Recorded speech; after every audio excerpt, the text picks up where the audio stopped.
So hello po mga boss, welcome back to Ano J. So yan po mga boss ay araw ngayon ng linggo, kaya tamang linis tayo ng ating service na motor. So, mas maigi na yan mga boss kaysa mag-inom tayo ng alak o magbarkada. Yan na lang ang gagawin natin, maglinis ng motor para kinabukasan ay maganda ang ating service, malinis, diba? Sa mga subscriber natin, solid supporter natin sa YouTube channel natin po mga boss, kahit tayo ay medyo matagal na sa YouTube ay kakaunti pa ang ating subscriber, ay okay lang po mga boss. Ang mahalaga tayo ay tuloy-tuloy po mga boss. Nagbabahagi tayo ng kunting kaalaman natin sa construction.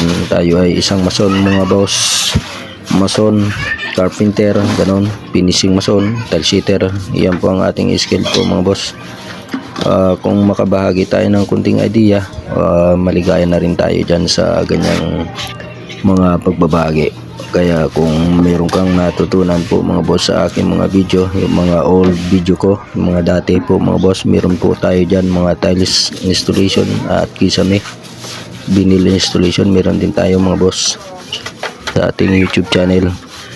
Sa mga nakakapanood ng ating video sa Ano J YouTube channel po mga boss, kamusta na po kayo? Ingat po kayo palagi mga boss kahit saan man kayo mapunta.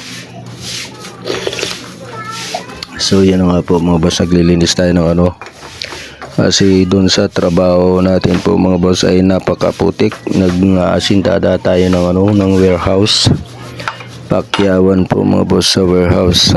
Medyo mababa lang yung presyo, kaya lang ay pagtsatsaga na natin isa wala naman tayong trabaho. Dahil sa panahon po ngayon mga boss, napakahirap mag-apply ng trabaho. Pero pag pakyawan po mga boss, mabilis lang makatanggap ng trabaho.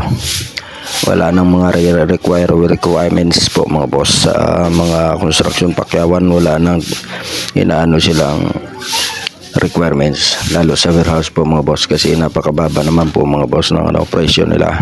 Pero pinagtsatsaga na natin kasi wala tayong trabaho.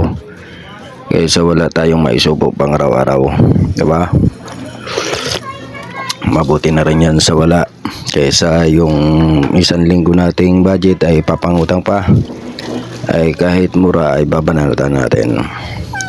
So yan po mga boss. Naglilinis tayo ng ating service na Rossi 100 na semi-automatic po mga boss. Yung ating service dati na 125 po mga boss ay nandyan po nakagrahe, kasi ano po mga boss, ayaw umandar. Kinuting-ting ng mekaniko po mga boss yung mga wiring, lalong hindi umandar. Kaya ginarahe ko na lang muna po siya sa isang tabi dyan sa aming bahay po mga boss. Kaya yan ang ating nakuha ang service ngayon, panibago nating utang. Yung service na yan, segunda mano na 100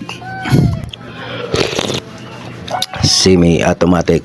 Ligo-liguan natin ng konti para ano naman siya, magmukha naman siyang pugi.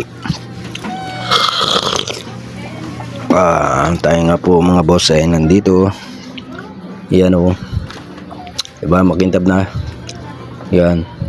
Yung shock niyan po mga boss ay ano, alum, pati rim alum na rin. Yan.